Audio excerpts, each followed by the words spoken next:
Good morning, good morning.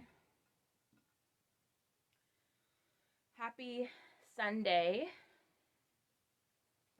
I have a confession to make. I wasn't on yesterday. I went live for like 2 months straight. Yesterday, I was on a little bit of sleep and I fell asleep by 8 o'clock at night. Had a long day. Never got on. But hey, I'm giving myself grace. 2 months straight, live every single day is pretty dang good. And I'm back.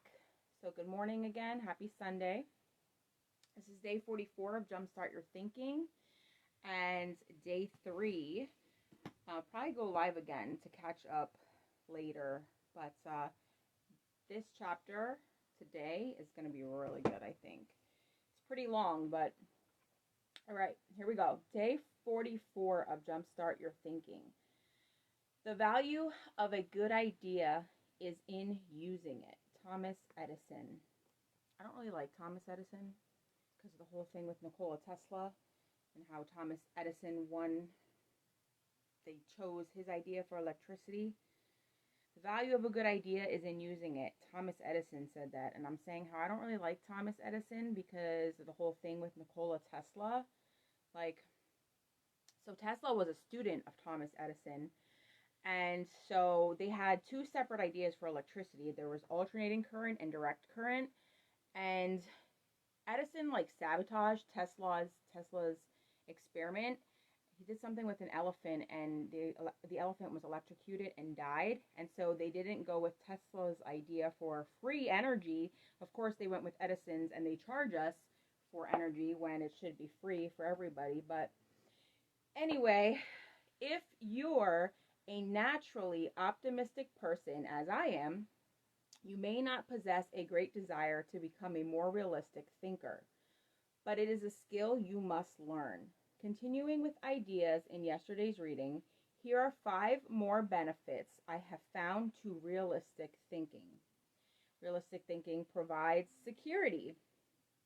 Anytime you have a thought through the worst that can happen, and you have developed contingency plans to meet it, you become more confident and secure knowing you are unlikely to be surprised.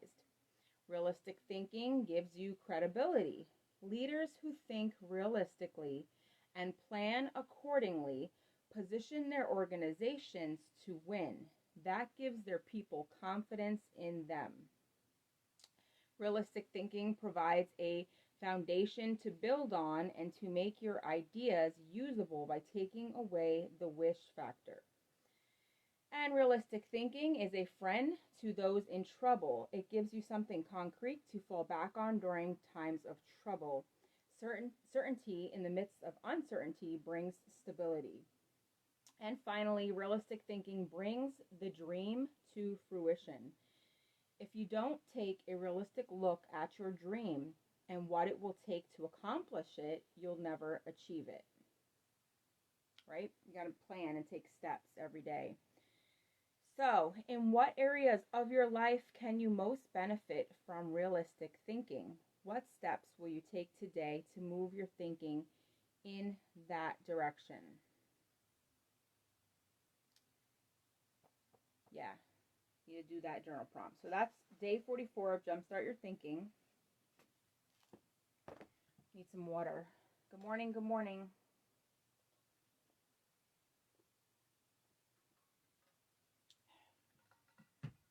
All right. This is day 3 of Limitless. Upgrade your brain, learn anything faster, and unlock your exceptional life. Your limitless brain. I don't know if you all notice, but your brain is the most powerful technology in the world. But we're never given an owner's manual to our brain. We're not taught how to work our brain. Meta learning is actually the process of learning how to learn. They teach everybody one way, expect everybody to learn, and that's just not the way it is. There's an Albert Einstein quote. I don't remember what it is right now, but if y'all can tell me, with the fish and the water, and they teach us all the same. Anyway, chapter 3, your limitless brain. You may be thinking, Jim Quick is a brain coach. He had a brain injury as a child. He was labeled the kid with the broken brain. He grew up to be a brain coach. Amazing. I see what you mean about technology. I wouldn't want to live without it, but I do feel more overloaded, distracted, and forgetful than ever. Here's the good news. You were born with the ultimate technology, the greatest superpower.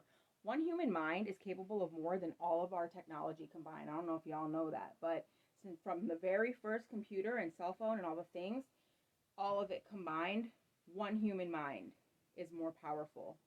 So we have yet to tap in slightly to human potential. So we're born with the ultimate technology, the greatest superpower. Let's take a moment to acknowledge just how extraordinary your brain is.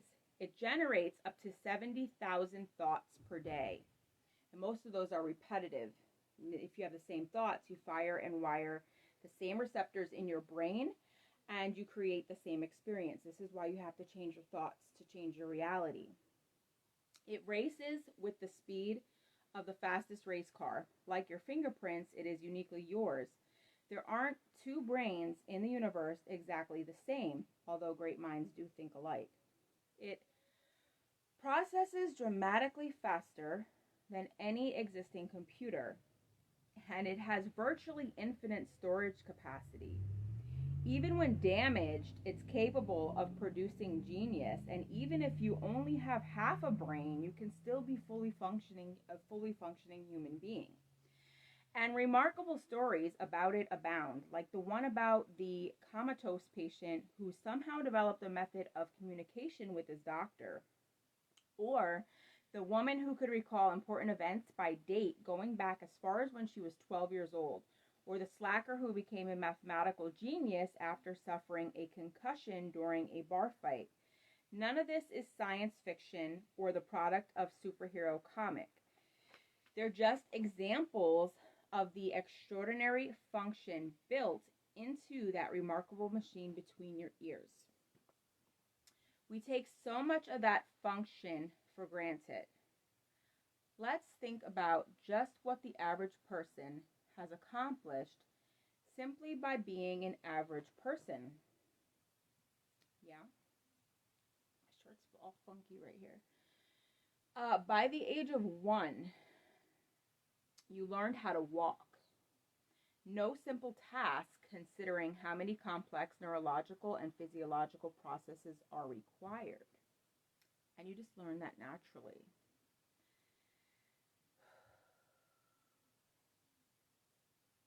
A year or so after that, you learned how to communicate through the use of words and language. In the first 7 years, you're literally being programmed with everything.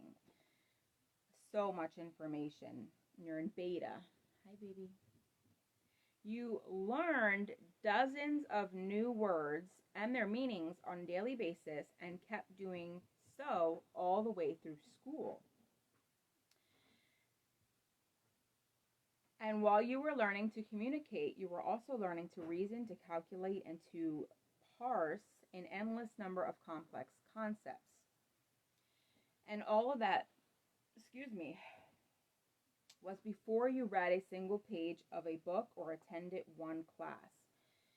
Our brains are what separate us from the rest of the animal kingdom. Think about it. We can't fly. We aren't particularly strong or fast. We can't climb with the dexterity of some animals. We can't breathe underwater. As far as most physical functions are concerned, we're just average. But because of the power of our brains, we are overwhelmingly Earth's most dominant species. By harnessing that incredible mental power, we have created ways to explore the ocean depths like a fish, move tons of weight like an elephant, and even fly like a bird. Yes, the brain is quite a gift. The brain is so complex that we know more about our vast universe than we do about its workings, and we've learned more about it in the past decade than we've previously learned over the course of human history. And we'll learn even more about it from the time this book goes to press to the time it hits the bookshelves. Our understanding of the brain is ever evolving, and we know that what we've learned about it is only a tiny fraction of what there is to be learned. By what we already know is staggering. So let's take a journey through your limitless brain. The brain is part of the central nervous system. Similar to the control tower at an airport, your brain acts as its control center, directing all the comings and goings of information, processes, and impulses.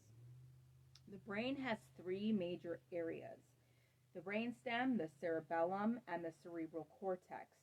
Both the cerebellum and the cerebral cortex start with cere, Latin for wax. Because of its waxy appearance, the brain is made of fat and water, weighs approximately 3 pounds, and felicitates incredible power and ability. The brainstem moderates the basic functions we need to live, such as breathing, maintaining a regular heartbeat or heart rate, impulses to eat or have sex, and fight or flight responses.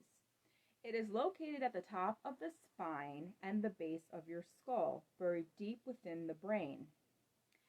At the back of the brain, the cerebellum is responsible for moderating movement and coordination. There's also increasing evidence that it plays a role in our decision making. The cerebral cortex is the largest part of the brain, where the majority of our complex thinking, short-term memory, and sensory stimulation take place. It is made up of the occipital, parietal, temporal, and frontal lobes. Now, I learned all this in school when I was studying to be a medical assistant. I have my associate's degree in medical assistance. I learned all this stuff, so all this stuff sounds familiar to me. All the different parts of the brain and whatnot. But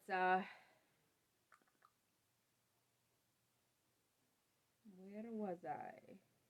It is made up of those. All right, our frontal lobes are where most of our thinking takes place, where logic and creativity derive. The brain is split into two halves that are connected by the corpus callosum, which acts like a bundle of telephone wires between the lobes. Incredible. Sending messages back and forth. Right now, you have somewhere around 86 billion neurons, also called brain cells, firing and acting together, in concert as you read these words and assimilate the information on these pages. Holy freaking shit, it's true, because everything around us is information. Light carries information, and if you think about it, we're just looking around. Everything that we perceive, everything that we see, everything that we hear is information, and we're instantly decoding information.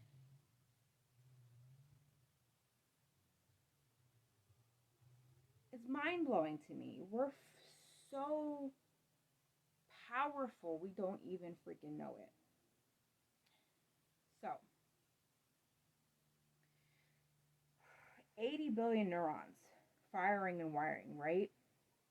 So it says that these neural signals are released into the brain and received by neurotransmitters, which then pass the message along to other neurotransmitters, or stop the message altogether if that's the appropriate response. We used to think that we reached our neurological peak in late adolescence, after which our brains never changed, other than to deteriorate. We now know that this is far from the truth. Our brains have the capacity for neuroplasticity. I read a book once on neuroplasticity. We literally can reprogram our brains like software, because we are living, breathing biological software, literally, which means that it can be changed and shaped by our actions and our environment can be changed and shaped by our actions and by our environments. Your brain is always changing and molding itself to your surroundings and to the demands you place on it, even before conception, epigenomic imprinting. Before conception, the thoughts, feelings, and emotions of both parents affect the DNA. It imprints whatever the parents are going through, whatever they're feeling, whatever they're experiencing, gets imprinted in the DNA of the fetus so that the baby can be prepared to face the same environment, the same circumstances that the parents were facing. How freaking incredible is that? It's mind-blowing to me. So, neuroplasticity, which means that it can be changed and shaped by our actions and by our environments. Your brain is always changing and molding itself to your surroundings and its demands you place on it. So, because our brains are subject to the influence of our genes and environment, we each possess a brain that is entirely unique to us. They're like snowflakes. No two are alike. Each brain adapts to the needs of its owner.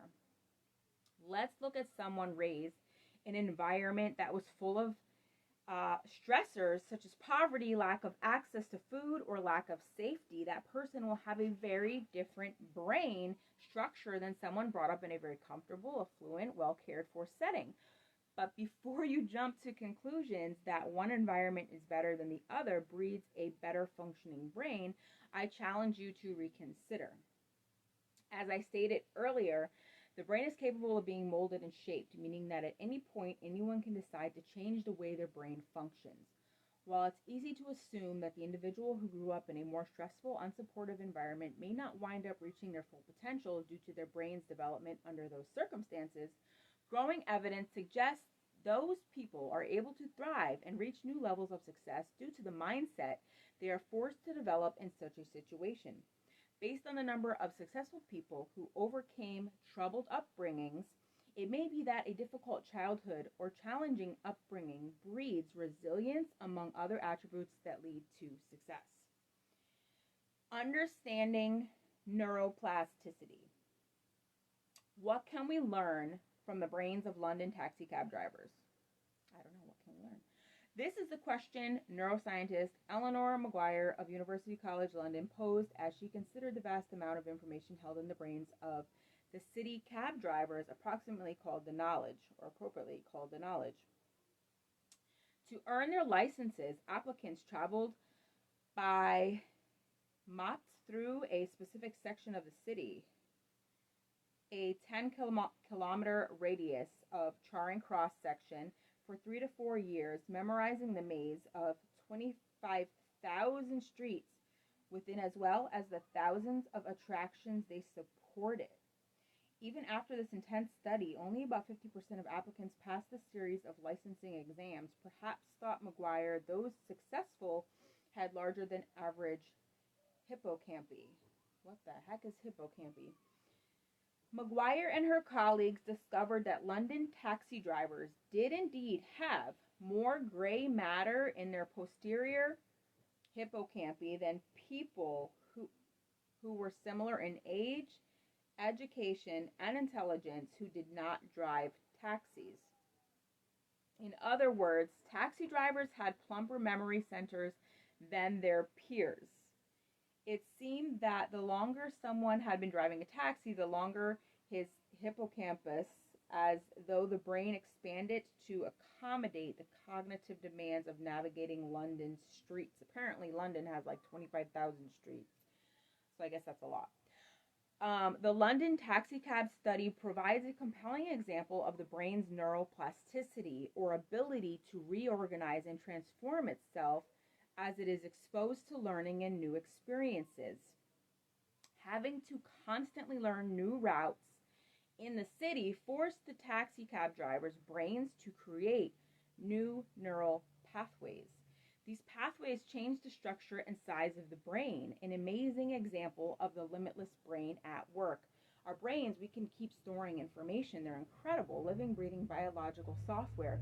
And if we can store information in them, and we're constantly perceiving information, because everything we perceive through our five senses is information carried in light. Light is information. Everything that we see, we feel, we hear, it's all information. And you think about it, you're decoding information like this. That's how you perceive the world around you. So it's 5 a.m. It's 8 here. Are you on the Pacific Coast? Yeah, I'm 3 hours ahead, so it's probably like 8 o'clock here. But neuroplasticity, this is being able to rewire our brains. So neuroplasticity, also referred to as brain plasticity, means that every time you learn something new, your brain makes a new synaptic connection. Like I said, you fire and wire new circuits in your brain that create new pathways that lead to a new experience. This is how you change that's why you have to change your thoughts to change your reality, because you have 60 to 70,000 thoughts per day. Most of them are repetitive. Your self-talk. You're telling yourself the same shit every day. How you don't feel good, or how you can't do this, or you don't want to do this, you're not happy, you're not this, you're not that, you don't have enough, you're not enough, all the things, right? And so if you're constantly telling yourself that stuff over and over and over, you create the same reality. You must change your thoughts to change your life.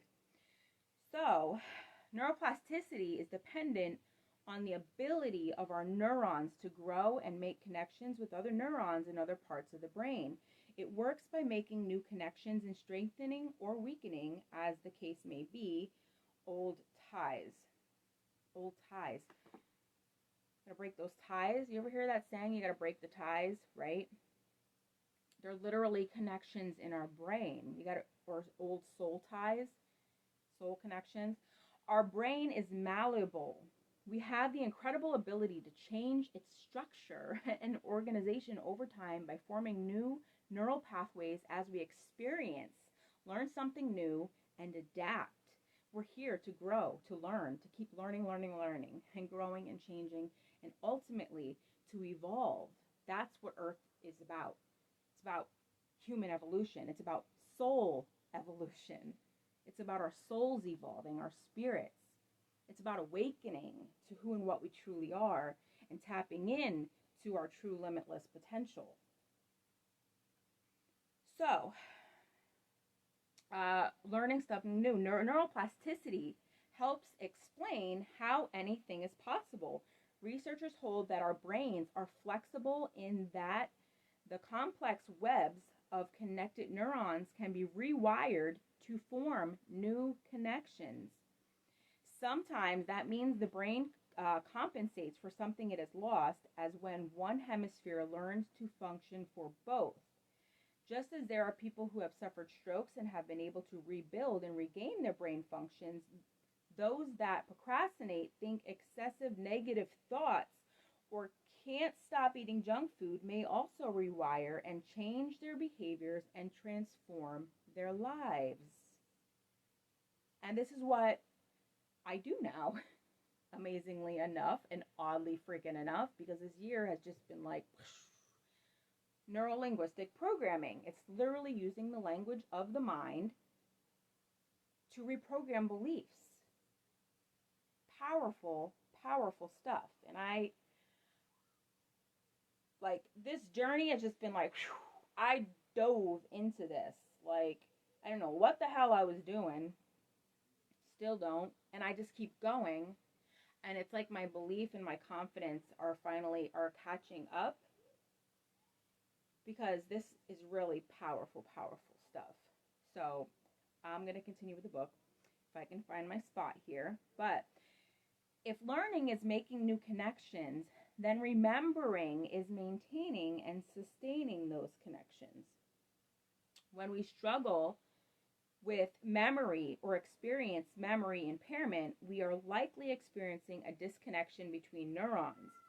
In learning, when you fail to remember something, view it as a failure to make a connection between what you've learned and what you already know, and with how you will use it in life. For example, If you feel that something you've learned is valuable in the moment, but that you'll never use it again, you are unlikely to create a memory of it.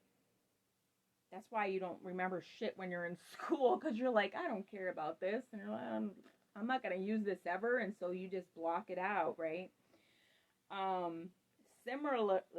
Similarly, if you learn something but have no higher reasoning as to why it's important to you or how it applies to your life or work, then it's likely that your brain will not retain the information. That's like what I just said, like when you're in school, like you're not retaining the information because it doesn't really matter to you.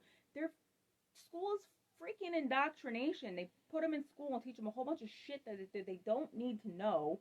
Half of it's lies. There's no point. There's absolutely no point. It's worthless. They're spending their time wasting their brain power and energy on mindless activities. It's totally normal to have a memory lapse.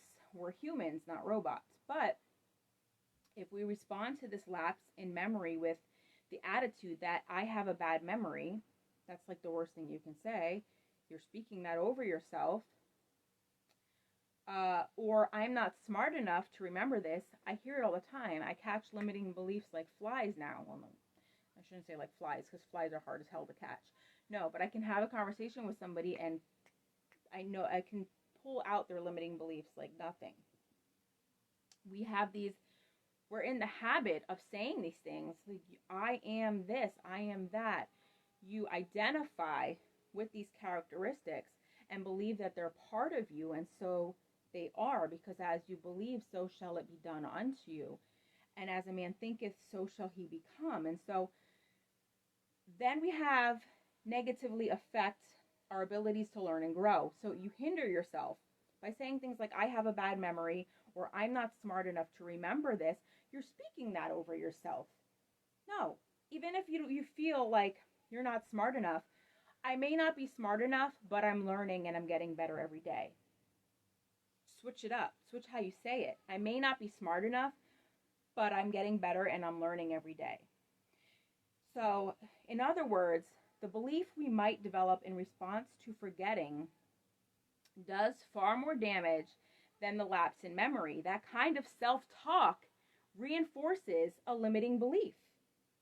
Rather than acknowledging the mistake and requiring the information, you can change it. You just have to make the decision to do so. What does this mean for learning? Plasticity means that you can mold and shape your brain to suit your desires. That something like your memory is trainable. You can change your thoughts to change your life. When you know how to help your brain receive, encode, process, and consolidate information, it means that with a few simple changes to something like your environment, your food, or your exercise, you can dramatically change the way your brain functions. I will share these energy tips in Chapter 8. Here's the bottom line. Plasticity means that you are learning, and indeed your life is not fixed. You can be, do, and have, and share anything when you optimize and rewire your brain. There are no limitations when you align and apply the right mindset, motivation, and methods. Your second brain. My students tell me after they learn about the vastness of their brain, they have a whole new sense of worth, that their self-esteem grows overnight. Here's more good news. You are not limited to just one brain. You have a second brain, your gut. I've heard this before. Your gut is your second brain. Have you ever had a gut feeling?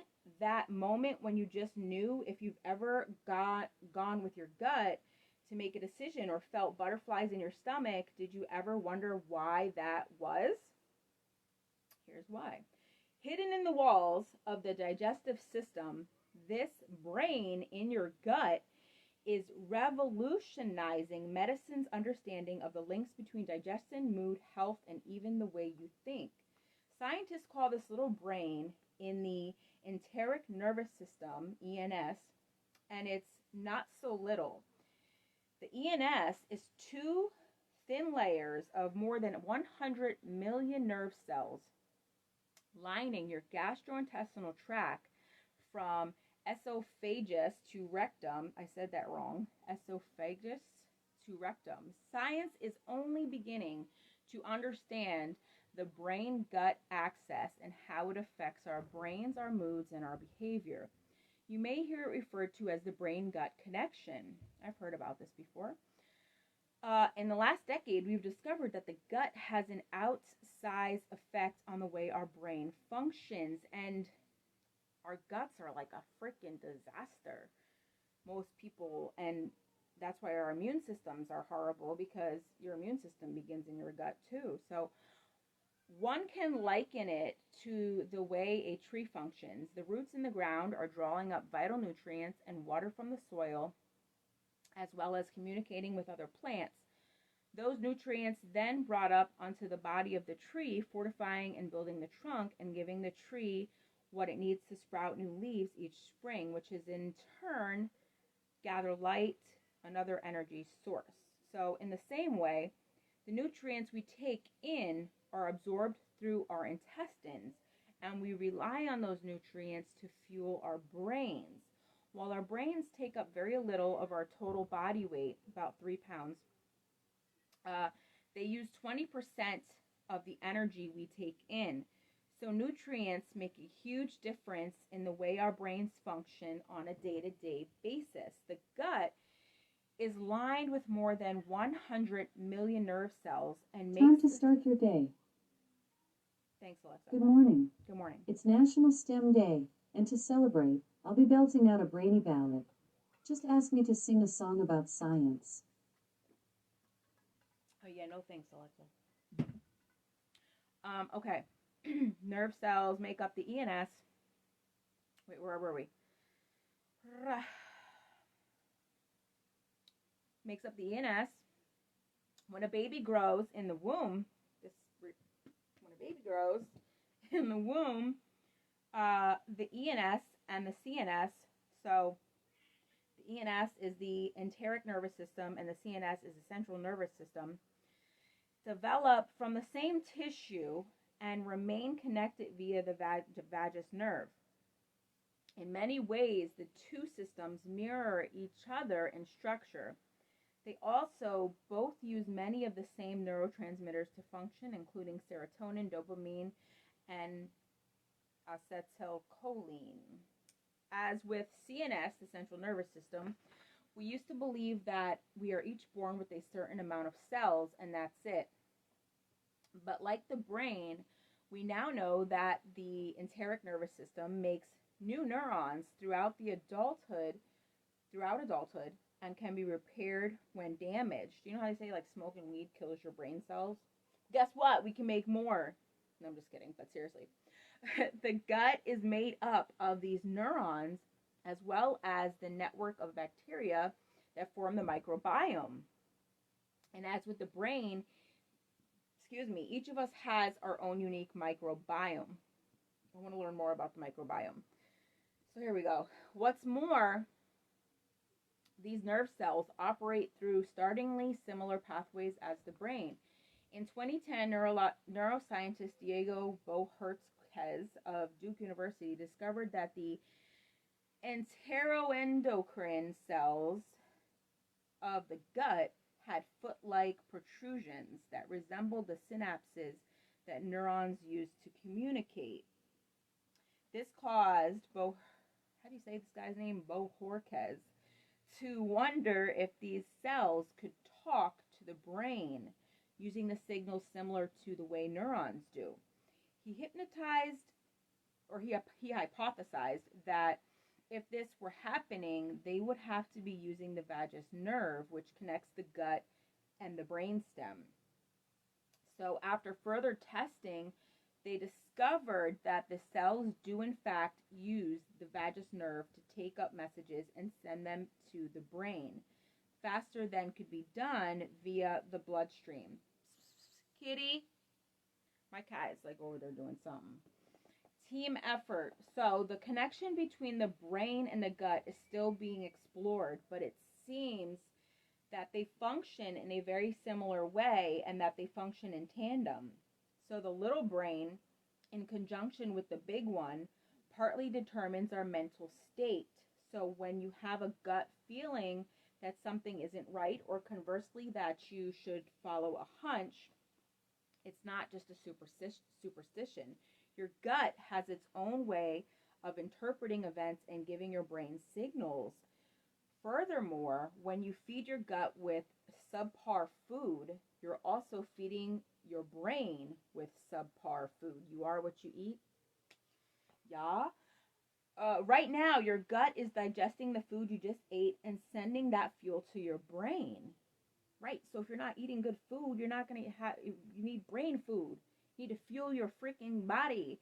So at the same time, a part of your brain is taking in the feel of the pages under your fingertips or your e-reader, and that's your preference. Like sensing the comfort of the chair supporting you and monitoring the environment around you to make sure you're safe.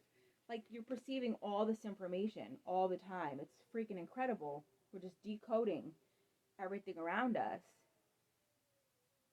Another part of your brain is taking in small smells of the environment, maybe coffee or perfume, or the scent of the book's pages. Another part of your brain is absorbing the word symbols on the page of this book and turning them into meaning. I'm reading this book and I see everything around me and I hear my kids in the background. It's all information that you perceive through your five senses. We're literally decoding information by the nanosecond. It's incredible. The book turning them into meaning, which is then processed and stored into short-term memory, where it can then be sent to long-term memory under the right conditions, which we'll get into in a moment. All of this is to say that you have the ultimate superpower between your ears. You also have the ability to hone that superpower and make it greater, or to let it falter and decay. You get to decide what kind of environment your superpower lives in. One that supports your mission in life, or one that distracts you from your greatest dreams. The elusive obvious. Given that we have this tremendous power of our minds available to us, why are we struggling? If your brain, is indeed, I am cold, so magnificent, why are overload, distraction, and forgetfulness and feelings of inadequacy affecting us so much? How do we reconcile the fact that we have so much potential, but have days where we can't remember a single name or think our way out of a paper bag? The answer is so simple. It's almost the elusive obvious. We were not taught how. Give a person an idea and you enrich their day. Teach a person how to learn and they can enrich their entire life. School is a great place to learn. There, we're taught what to learn, what to think, and what to remember, but there are few, if any, classes on how to learn, how to think, and how to remember. Let me read that part again.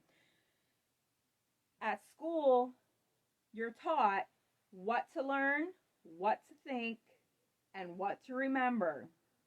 But there are few classes that teach you how to learn, how to think, and how to remember. We're not taught to think.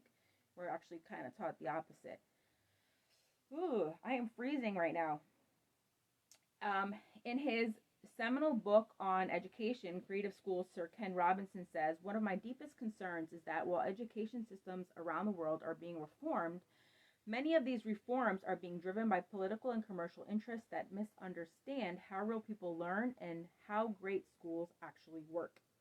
As a result, they are damaging the prospects of countless young people. Sooner or later, for better or for worse, they will affect you or someone you know.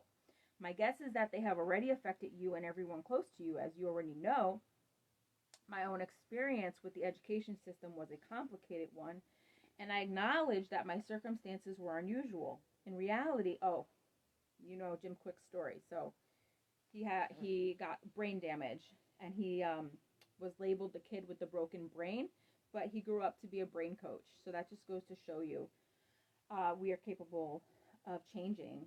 So in reality, though, if I'd never had that fatal head trauma in kindergarten. A kid pulled a chair out from under him and he hit his head on a radiator and got brain damage. I would have killed that kid. No, but seriously, like, that's horrible. But he used it. It's not what happens to you, it's what you do with what happens to you that matters. He became a brain coach, labeled the kid with a broken brain, and he's just doing incredible things. So I would probably have gotten much less out of school education than was ideal. That's because very few schools anywhere in the world have incorporated learning how to learn into their curriculums. One way of learning for everybody. They'll fill us with information. They'll expose us to great works of literature and to figures who changed the course of civilization. They will test us, sometimes endlessly, to determine whether we can repeat back what they've taught us.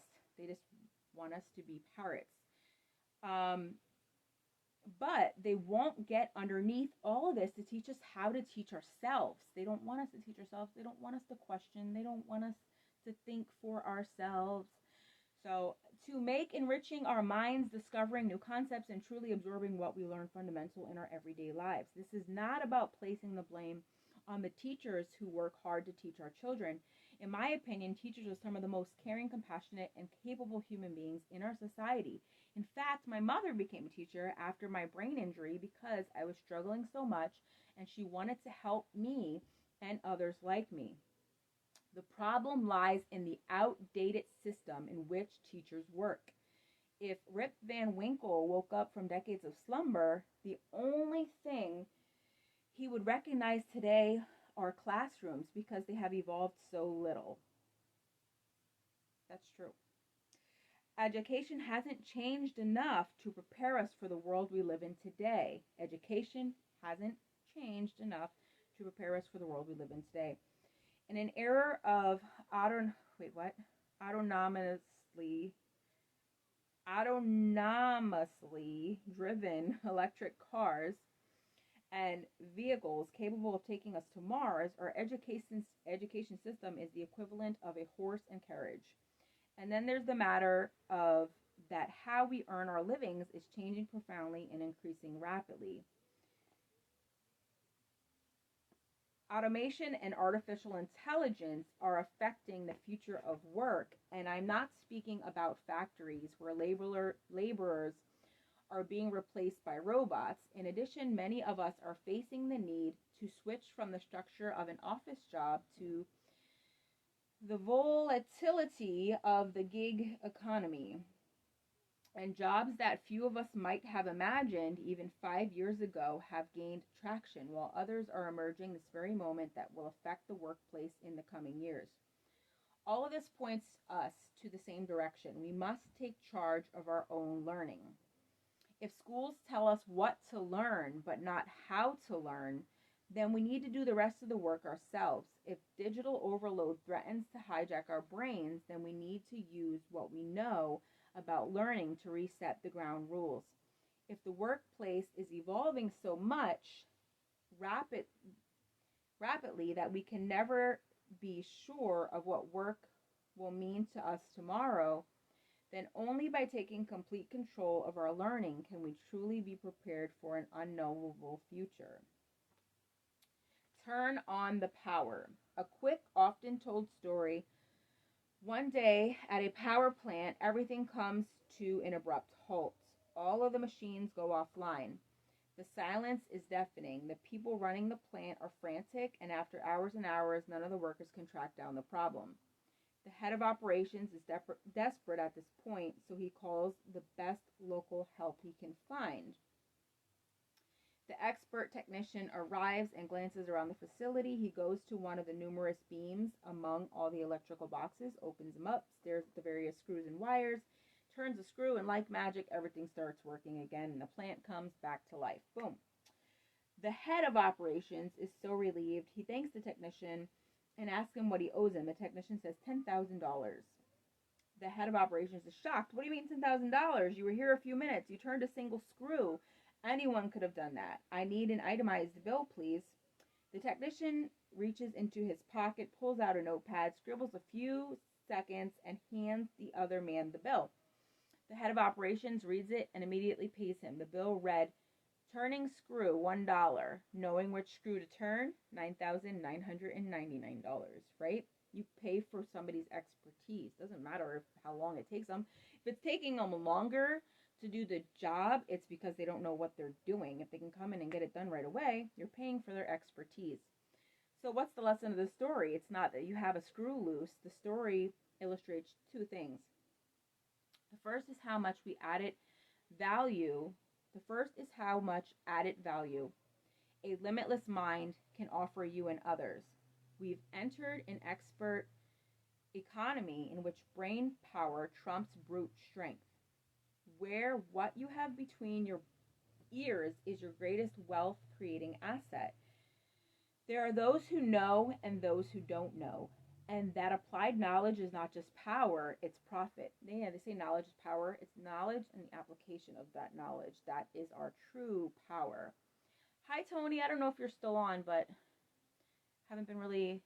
Good morning, Brooke. Good morning, everybody. I haven't been paying attention to the comments. I'm just reading. But there are those who know and those who don't. And that applied knowledge is not just power, it's profit. Your ability to think, solve problems, make the right decisions, create, innovate, and imagine is how we add value. The faster you can learn, the faster you can earn. And that takes us to the second lesson. That one screw made all the difference. I've mentored and coached some amazing minds, and you don't have to be a genius to see that genius leaves clues. One of those patterns is that the elite mental performers filter and focus for those handful of screws that make all the difference and turn everything else on. This book is filled with many of the behaviors, tools, and strategies I've discovered to give you the maximum results and rewards for your effort. The world is throwing more challenges at you than ever before, and there's every indication that those challenges will continue to increase. At the same time, there is more to be gained from having a finely tuned brain than ever before. And you know now that you have more than enough potential to meet any challenge, but it's going to require taking control of your learning. It may seem as if you would take superhuman capabilities to keep up with the demands of our current reality, but you already have a hidden superpower, your brain. Right here, y'all, your own little noggin. You may not be able to shoot webs from your hands, but you have something far better, the neural webs in your head. That superpower plant of network between your ears is the greatest gift and the greatest advantage. All we have to do is upgrade your brain the same way you upgrade your phone. Living, breathing, biological software. We can be upgraded, y'all. We can upgrade the software of our minds, our brains. Whoo, yes, I say that all the time, that just like a phone can be upgraded, so can we. And that's what's happening right now on kind of a massive scale, I believe. The new information and the energies that are coming in are literally upgrading our DNA and activating dormant DNA within us. So how do you install new software into your brain? One of my favorite ways is what you're doing right now. It's called reading, y'all. It's called reading. Read more. That's the end of the chapter. I not only use all the brains that I have, but all that I can borrow. I'm probably going to come back on later and do chapter 4. These are long chapters. Yay! Chapter 4 is how to read and remember this and any book.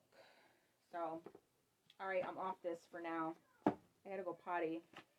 Dang, we're going to finish this really quick. So, all right, y'all. Have a beautiful Sunday. Truth, love, and light. Namaste. Bye.